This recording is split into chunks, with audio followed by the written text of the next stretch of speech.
We're with Puspa Rani this morning, and she is the founder and president of MIAR. That's the Malaysia Independent Animal Rescue. How MIAR was formed. MIAR was formed when I initially started rescuing, and I didn't have the networking, so I was alone and I had a best friend. So what we did is that she had me set up a Facebook account because I'm not very good in Facebook. So she helped me set up a Facebook account. We started posting photos of dogs for adoption because at that time I was alone. I used to rescue alone, so I did not know anybody, and I'm from an accounting background, and so we needed the exposure, we needed the media, we needed to social network.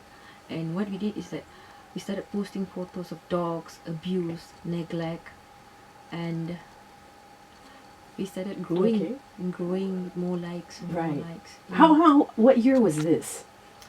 The Facebook page started 4 years ago.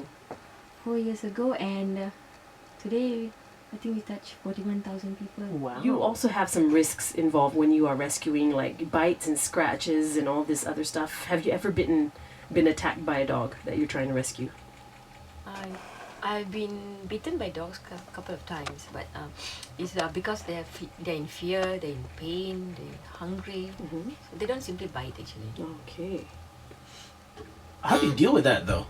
Like, how do you approach a dog and say, "Hey, I'm your friend. I'm not going to do anything bad to you"? And obviously, they're dogs. So how would they trust you?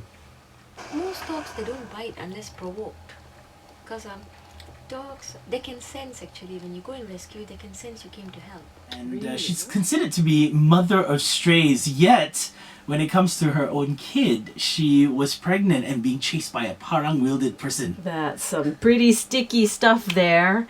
I mean, what was the worst threat you ever faced? The worst threat is... was it that one?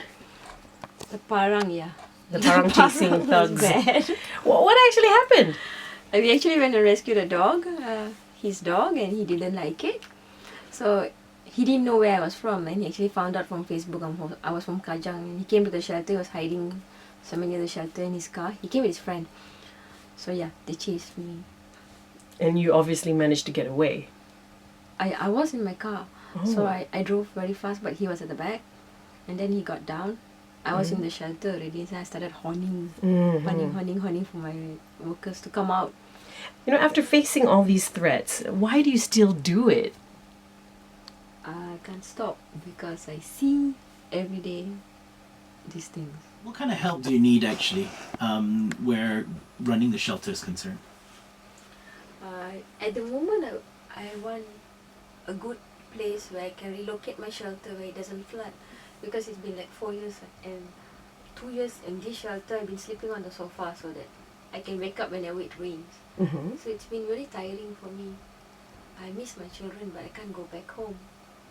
So I sleep on the sofa in a house where I stay with my dogs. And it's been really... You have to constantly worry. Whenever it rains, you worry because the flood goes up to 4 feet. My goodness. So you have to maybe relocate, yeah? Find new land? I need to relocate in order to be more... I can sleep. All right. We feel for you, Pushpa, but thank you so much for being in the studio and to share your story and hopefully inspire others to do the same as well. You know, help out and make sure that they can assist if they see a stray on the road. Yeah. Final words? Yeah. Okay, so Pushpa, what is your final message to our listeners? I would say that if you see something, please don't ignore. Do something. Thank you, Puspa.